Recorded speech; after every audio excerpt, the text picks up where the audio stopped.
The times have changed, and you have to move so much faster as a brand today. And, I can't take 2 weeks to wait on a brief. I need it in 2 days, candidly. And so I think these smaller agencies or these more boutique agencies, I think they're hungrier. They're more curious. I even have a production shoot happening in 3 weeks. I met them 5 days ago, and we're making the shoot happen very, very quickly. We're able to do that because they're not following the traditional agency model. This is You Should Talk To, a podcast for busy marketing leaders who are looking for support and tips on getting shit done. In each episode, Daniel Weiner interviews marketing leaders and discusses their experience, successes, and failures around hiring agencies. If you're interested in finding and choosing the right agency partner, then let's jump in.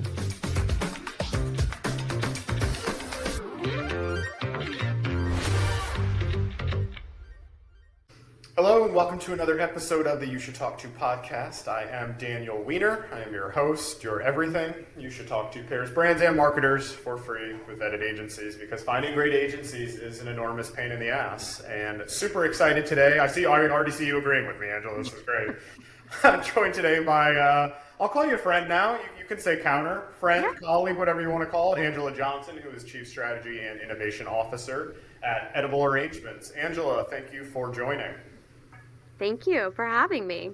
Before we jump into my first question around your hot take of sorts, for those who don't know, because I didn't know, if I'm being honest, until recently, what does Edible Arrangements have going on these days? It is not just Edible Arrangements as we knew it, as far as I can tell. Correct. So our parent company, Edible Brands, we own Edible Arrangements. So that's a brand that most people are familiar with. We're a 25-year-old legacy brand.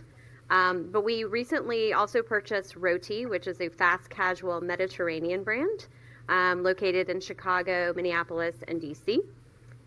Very similar to Cava and kind of that customization, walk down the line.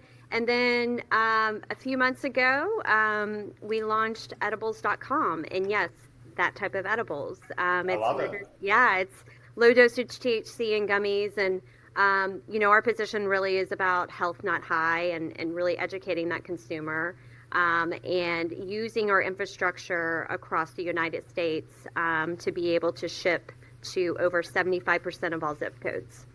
That's awesome. Do you find it challenging? What are the pitfalls? I presume they're treated as three distinct brands, even though there is overlap, of course. But what's it like, doing? I'll use your title, strategy and innovation for three brands. Yeah, I mean, I love it. I mean, every day is different, right? Of course, because you have three very different brands, also in three very different stages of their journey, right? So again, Edible Arrangements, that's a brand where we're really focusing on kind of pivoting and reestablishing this brand, making it more modern and, bringing in this next generation. Whereas Roti, smaller brands, 17 locations, phenomenal quality, phenomenal brand, also need to bring awareness. It doesn't have the awareness that a brand like Edible Arrangements has. And then edibles.com, the challenge there is that, we've brought on an expert in that field. Our EVP, Thomas Winstonley, he's done an amazing job of kind of launching that brand, but you can imagine the red tape and the legalities and everything that comes along with that. So that's an ever-changing landscape as well. So a lot of opportunity across all three brands. They all have their different challenges. And so from a strategy perspective as well as innovation perspective, I love it though. It keeps it fun.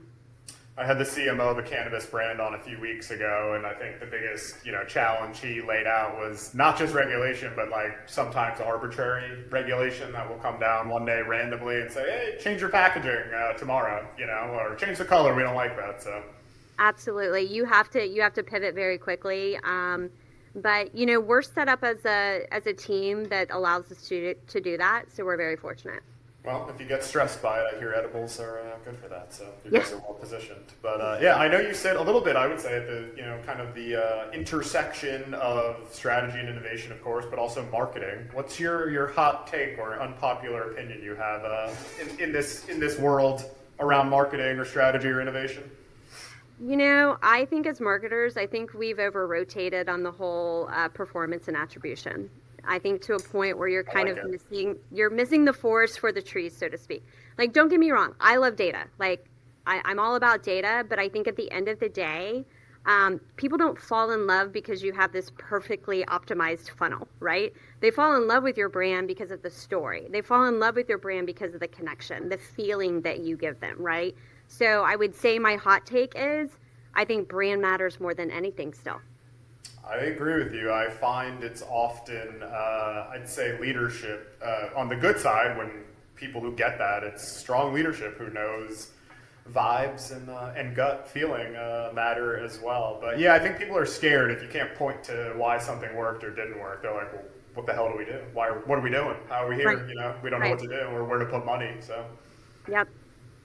I love it. You've had quite the journey, I would say. You've been at Edible for a while, but you led Crystal for a while as well. Very iconic legacy brand as well in the fast food space. I'm curious, what have you, tell us a little about the journey in general, but what have you seen around consumer behavior, call it, I don't know, for the last decade, but I'm always particularly interested pre-COVID and post-COVID, what you've seen and, I don't know, buying behavior in general. Yeah, so I mean, I actually started on the agency side. So I spent 12 years on the agency side. I loved it. I loved kind of the scrappiness, the juggling of the different clients, and I learned a lot on how to manage brands from that perspective. And then moving to the client side with Crystal, working my way up to leading marketing over there.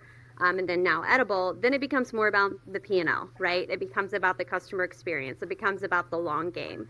And I think what I've seen or I've watched with customers over the last few years, especially now, they're smarter, they're faster. I think they're more in control, honestly, right? I think brands, they're not waiting for us to tell them what to think anymore.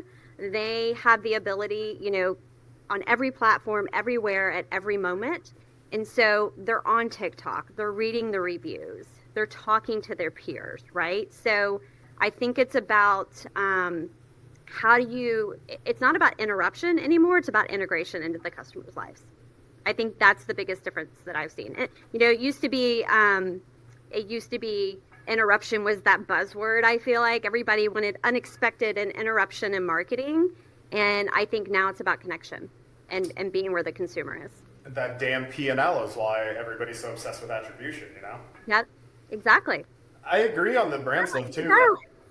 It should be a balance. TikTok is where I find legitimately, I'm not joking, I don't know if it's like depressing or not to say, TikTok is where I learn virtually everything that I know.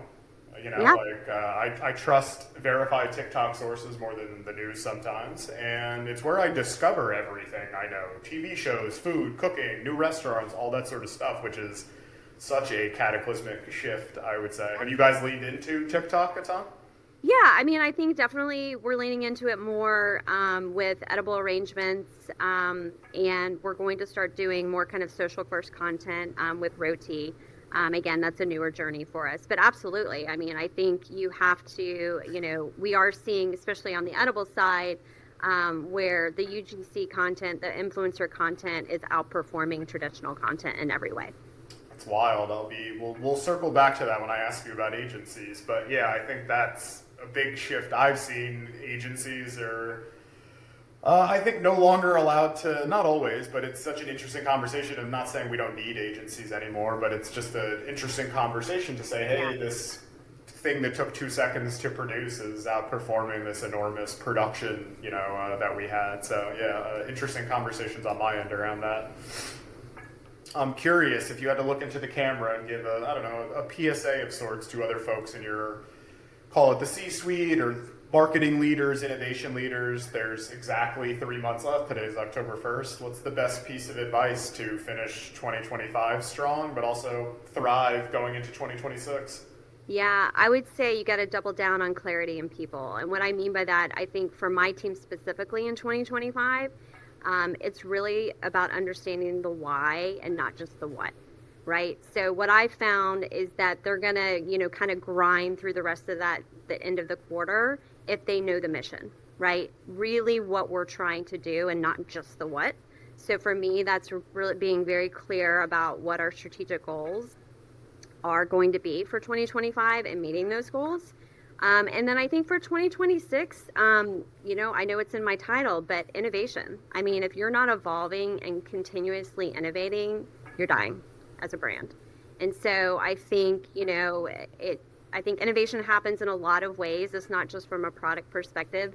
We are looking at ways to innovate within supply chain, also structure, and how do we change the way we're working internally as well. So I think you have to continuously to innovate, and that's going to be a sole focus for 2026.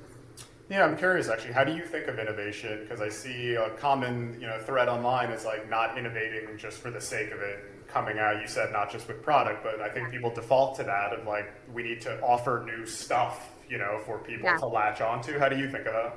I mean, for me specifically and my team, it all comes back to the customer, right? So we have to innovate where the benefit is to the customer. And so one example of that, which is kind of product, so we are using AI right now from a product quality perspective, right? When you have over 700 locations across the United States, product quality, and especially when you're dealing with gifting, right? There's expectations, right? You've got to get it right. So using AI where it gives you a red or a green light that shows you a 360 camera on whether or not that arrangement or those cookies or whatever it is can go out the door, right?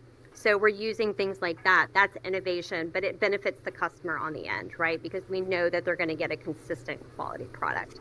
That's just one example I would give you. But innovation in your thinking. Innovation means so many things to me personally. It's not just about product. Product is at the center of it because that's what we're selling, and that's what, especially with a brand where connection and you're bringing joy to people every day with edible is so critical. Product is the center of innovation for a brand like that, right?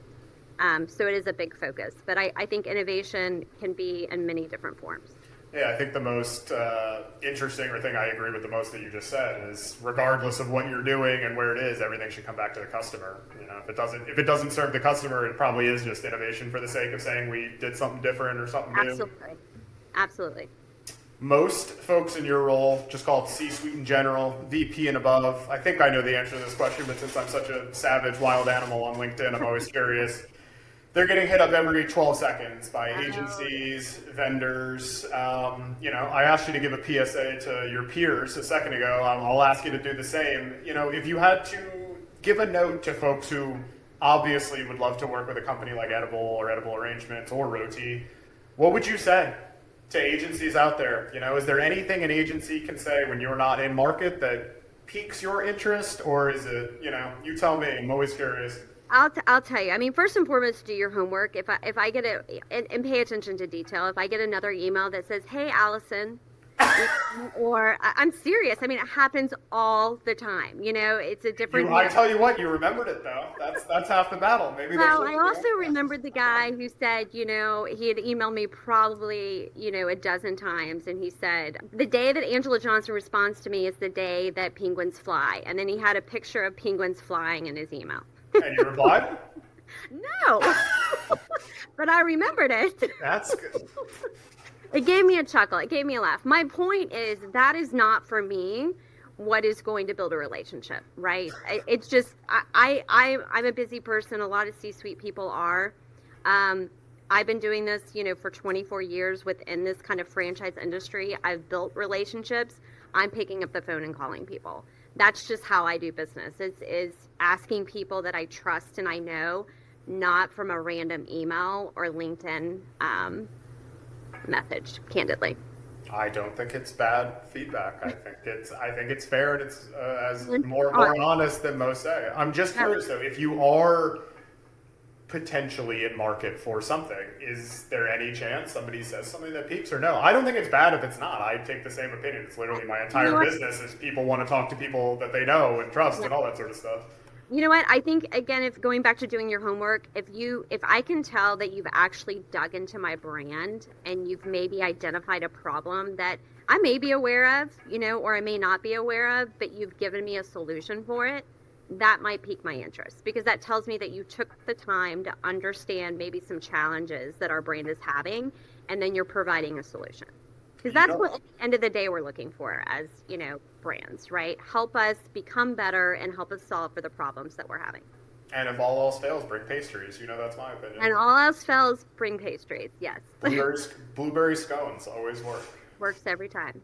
I've seen a big shift, especially since COVID, a little before because I was at a small boutique agencies, but I've seen it in my own business since COVID, especially of bigger, I'll say bigger named brands like you all that a lot of people have heard of, have name power and stuff, going from large agencies to smaller, more specialized agencies who do one or two things and having a little bit of a bigger roster. You don't have to directly, discuss the agency landscape at Edible, but I'm curious, what do you think of that trend? Have you seen it? Do you agree with it? Yeah, no, I've absolutely seen it. I actually love this trend, candidly. I think there's a place for the bigger holding companies for sure, but the times have changed and you have to move so much faster as a brand today. And, I can't take 2 weeks to wait on a brief. I need it in 2 days, candidly. And so I think these smaller agencies or these more boutique agencies, I think they're hungrier. They're more curious. I even have a production shoot happening in 3 weeks. I met them 5 days ago, and we're making a shoot happen very, very quickly. We're able to do that because they're not following the traditional agency model. I tend to agree. Those are the agencies I seek out. The most common thing I get asked is nimble, nimble, nimble. The word nimble comes up in literally every single call.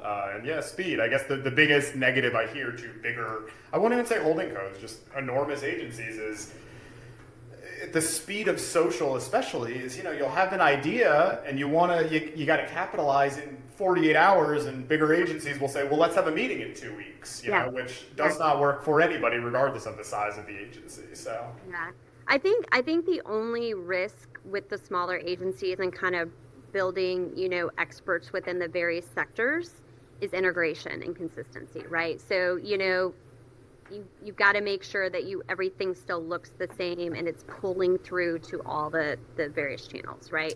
So I think that's really the only risk that I'm seeing with kind of building a team or an army of various kind of boutique, smaller people that can really kind of pivot, just making sure that brand consistency is still there. I agree. I think the interesting thing where I don't know if like big agencies will send me grumpy emails now if they see this, but I find that like the names of agencies just matter. Mine as well. All the agencies I work with, the names matter significantly less. I just find that, the running joke when brands ask me like, oh, how do you vet agencies? I'm like, I look for normal, nice people who do reasonably good work is like kind of the tagline I maintain because people move around so much. So to say, some of the pedigree agencies, who were, again, I still think they do incredible work. And for some like really, really, really big, like call it TV stuff, I think they're still in a different echelon. But for, 90% of the market, like speed just kills. And you need volume as well as quality. Nothing should ever suck. But I often find like speed and quantity being more important than, saying we need the best of the best of the best. Yeah, and I think especially in e-commerce and restaurant where the two, the spaces that we play, I mean, on e-commerce, it's by the minute that you can change, right? Like you're looking at click-throughs and conversion rates. And then in restaurants, yes, I mean, if you wait a week, your next door neighbor just, kicked your ass in terms of a promotion that you kind of drug your feet on. So, I think I'll take B+ creative all day long with speed and agility versus A+ creative and slower speed. Need to make sure I clip that for. I think all the shitty creative agencies are going to be like, we're B+. We don't have to be an A. This is incredible. Angela, work with us, please. No, I mean, you know what? I think I think you can get A plus creative. I think it's tough to get it all the time when you're moving at the rate of speed that we're moving right now. To be clear, I But think I think speed it's is a perfect. skill that not everybody can figure out as Yeah. well. Like speed doesn't mean chaos, in my No. opinion. Like finding people who work fast and still make your life easier is the goal. Right. Absolutely. I love it. Can you think of a really positive agency experience you've had in the past and what made it so wonderful? You know, the best agency experiences I've had is it's a little cliche, but they've really been an extension of our brand. And what I mean by that is that they're in the stores, they're in the restaurants. So cliche, but also so true. It doesn't matter. I if mean, it's a but cliche. on a regular basis, they didn't just go, a few weeks before the pitch. They are on a regular basis, just like we are. They're a customer. They're experiencing what our customers are experiencing. For me, those have been the best partners because they really start to understand our brand, our challenges, and it allows them to push back more. I will tell you. I mean, I don't want a yes agency. I don't think really any great client does. And the better you understand our brand as much as I do, the more you can push back. No, I think it is such. Again, I counsel many in agency, and one of the most. I think it's easy, but I have to remind them, not again, to your point, especially before the pitch, since I'm not running these things once an agency is hired. But if there is a product you can purchase, or an experience you can go experience, or a brick and mortar you can go visit, and you're not going to do that, I'm blanking on who it was, which brand, which I don't know if I can say anyways, but a brand I just worked with who hired one of my agencies. The winning agency was the only agency who went or experienced. I don't know why I can't think of the space, but yeah, it's such an easy thing. To your point, it also shows they give a shit. Yes. Yes, absolutely. I mean, take the time. I mean, I'll say it. I'm shocked on how many people I interview, and you ask, well, have you ever been to an edible arrangement or a roti? Or no. Well, then how bad do you want the job? I agree. We got a lot of clips here. I like this. This is going to be a good episode. Tell me about a horrific agency experience you've had. Hopefully it hasn't been too horrific, but a negative, a less positive one you've had. I mean, I've had two come to mind. It's the agency that's like, good for you for all your trophies and agency of the year, and like that's great for you, but that honestly means nothing for me from a client perspective. I need you to help me drive sales, revenue, and become the greatest brand that I can be. I don't care about your agency award, candidly. And that may sound harsh. I'm just, again, Daniel, you know me, we are friends. I'm honest and transparent. And I think that also is what makes me a really good client, is because you never leave a meeting going, I'm not sure what she meant by that. You know exactly what my feedback is. And so these agencies who are really great at pitching, I think there's some really great agencies that pitch really, really well, and then they just can't deliver. I agree. And pitching's a right? separate skill. It's a separate skill, pitching versus execution. So that's been an experience of mine. And then the other thing is, don't give me the B team. If you're going to pitch at an A team level, and what I mean by that, gosh, bless her heart, there was this one girl, she said, I don't eat your brand. I don't really like your product. She was account manager on my team, and so I remind people all the time they're allowed to lie. I know. Exactly. Just lie to me. That's where I don't like lying, but and that might be an opportunity there for that. But no, so I went back and I spoke to the president of the agency, and I said, look, I don't need everybody to like be as passionate about my brand or even be truly 100% a consumer, but there has to be something about the brand that they love. I'll give you an example using myself. Crystal, I'm not probably a slider and fries. I'm a fairly healthy eater, but there's so many things I loved about the brand, right? I love the customers. I love the legacy piece of the brand. I love the southernness. And so there's a lot of things that I could bring personal passion to, and I didn't have to be, late night sliders and fries girl, and so I want people on my team from an agency perspective who have passion for that brand. And you need to know who those people are on your team, and just don't give me the girl who, if she's the vegetarian and I'm the burgers and fries account. It's fair. I posted the other day on LinkedIn a couple weeks ago and got some shit from agencies, of course, where I literally, the opening line was nobody gives a shit about your agency awards. And to your point, when I'm leading the process, which blows some people's minds as well, I tell agencies, I'm like, your figurehead should speak for 3 minutes. Yeah. Like if the CEO is coming, like brands are not stupid. They know the CEO is not hands on keys. And I think gone are the days of the Don Draper emboldened, Yeah. vision painting. I don't think it's a bad thing because truthfully, at a certain level, the CEO should care enough to Yeah. come to the pitch and say hello, which I don't think that part is bad. But if they're giving a 15-minute diatribe about the awards they've won, brands don't, or agencies don't believe me often when I tell them agencies or brands just don't care No. anymore. Because there's so many awards, every agency gets to say we're an award-winning agency these days. That's Correct. not to, for all the agencies listening. I promise, awards still matter. You should still submit for them and still try to win them. But Yeah. no, I totally I think agree. I think it's a more of an internal culture building tool than a tool to gain clients. Yeah, but I'll disagree. You said you don't want a yes agency, you won't get a yes podcast host, I think if they can tie the award to why it should matter to you. Okay, fair. Hey, we're pitching you for social. We won this social award for X, Y, and Z client, and based on the ask, we think these things are really relevant, and we work so closely together that we won an award together. I'm not saying you're going to go, oh my God, you take all my money, but I think that's compelling versus saying, we won this award, look at this trophy. No, I think Isn't it that's cool? a good comment. Yeah, no, I definitely can appreciate that. And it also makes you, again, I'd be lying if I said it doesn't eventually, if you win an award, make you look good. But again, I think just saying awards for the sake of it, I think making it relevant to the client then is not a bad thing. Yeah.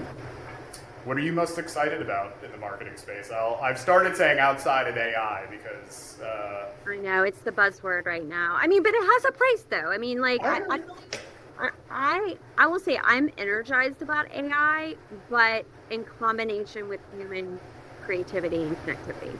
I think that's the one thing that as a marketer, and again, as I said when we started this podcast, brand still matters. And I think you have to connect with the customer more than ever, right? And I think that's where AI lacks. So you have to have both, that balance of how do you have digital and kind of the human connectivity and make it seamless. I think those are the brands, honestly, that are going to win. But I think, I want to be in person. I want to, we're looking at doing pop-ups and just creating that energy again around brands. I think that's lacking today because of the fast pace and again, how connected everybody is with technology. Let's take a second. Let's pause. Let's have fun. Let's smile. Let's have energy in our brand. That's what I was going to say. Like, I answer that question as in-person experiences. I'm curious with a brick-and-mortar location, like, how do you think of, I don't know, weighing technology and AI versus good old-fashioned, like, grassroots getting people in person? Again, I think it's a balance. I think you have to do both. I mean, you have to do both these days. It's just part of the overall strategy. But I think it's different for each brand. I mean, for edible, for instance, we're high seasonal brand, right? With Valentine's Day and Mother's Day. So we're already getting the revenue on those days, right? So I'm going to choose to do my pop-ups and my connections and my off times, right? And in order to do that, I've got to come up with kind of a hook for what's unique. Something outside of what we're known for of that, Valentine's Day or Mother's Day. So those are the types of things we're kind of looking at for edible. But I think it's a balance. I think you have to have both. Technology is critical. I mean, from an operations perspective, point of sale perspective, product quality, as I used the example before, and having consistent quality, especially when you're in a gifting company. I think you just have to be strategic for the brand and how you kind of weave them into your plan. It's a good thing they've got somebody so smart at the helm of the strategy arm, My final question, and then we'll finish with some fun ones. What's something that keeps you up or at night or stresses you out from a marketing or business standpoint? Keeping great talent, honestly. I have a phenomenal team. I'm super grateful for my team, but it's keeping them engaged, keeping them energized, especially in an industry that never stops. Like franchising, food, e-commerce, like it just never stops. And And the burnout, it's there. So it's how do I keep these great people? And it's very competitive out there. So that's what keeps me up at night is, how do I keep my team engaged? How do I keep them excited about working for edible brands? You can use the edibles for that too if you need help sleeping. That's true. That's a perk. What was your very first job? I worked for a cookie company, and I baked cookies and I decorated cookie cakes. So it's kind of funny that I now, work in What a transition. But yeah, I love that job. Gosh, it was so fun. I'd come home smelling like chocolate. I was gonna say that's dangerous. What would your final meal be? My final meal. So I love pasta. Gosh, give me a pot, like a rigatoni with I'm gonna be very specific. As you should. Like a cream white sauce or marsala sauce. With either it's going to be a toss-up, either a glass of wine and a dirty martini. That's going to be my last meal. I love it. Finish with a chocolate chip cookie. Yes, and maybe you got to have something chocolate for dessert for sure. Yeah. My final question: who's somebody who inspires you personally, professionally, or both? Somebody. I would say mostly professionally, and somebody who I've followed for a while is Indra Nooyi. She was the former PepsiCo CEO. She's just one of those leaders that, I think she's had some bold risks in business, but she also, what I would call her, is a people-centered leader, meaning she cares about her people. She has empathy. She brings authenticity to the table. And, that's kind of how I hope that I'm perceived, and I kind of lead with my team. And so she's somebody that, I continue to follow, and she's got an incredible masterclass out there for anybody if you want to check it out. But she definitely inspires me. Awesome. Before we wrap up, give a plug for anything new, exciting you want people to check out from Edible, any new products, or just go buy everything from both edibles and edible arrangement and go have lunch at Roti. Yeah, exactly. I mean, all of the above. I mean, for edible arrangements, go to edible.com. Check us out. We have so many products outside of what people just know us for, which is arrangements and dipped fruit, right? We've got incredible cookies. We've got cheesecakes. We've got brownies. We've got flowers. And we can get it there within an hour on the same day, and nobody else can do that. So if you have procrastinated, we love you. Come see us, and we will make sure that your person has the best experience. And really, there's a product and a price point for everything. And then Roti, if you haven't checked us out, I think we have an opportunity to be the #1 Mediterranean fast casual brand out there. We are franchising right now. We just announced that, and so I think watch out for that brand because we're going to be coming in hot. And then I think edibles.com, check out edibles.com. And again, health and wellness, a lot of great brands that we're partnering with there. So excited things happening over here.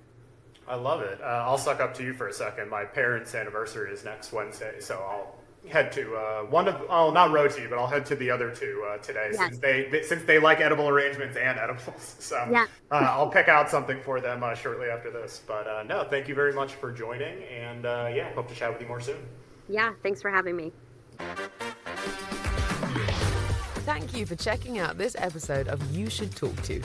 This show is brought to you by the company with the same name, You Should Talk To, a company that helps marketing leaders find the right agency or freelancer for their situation. If you enjoyed what you learned in this episode, make sure to follow You Should Talk To wherever you listen to your favorite podcasts, or visit YouShouldTalkTo.com for more information.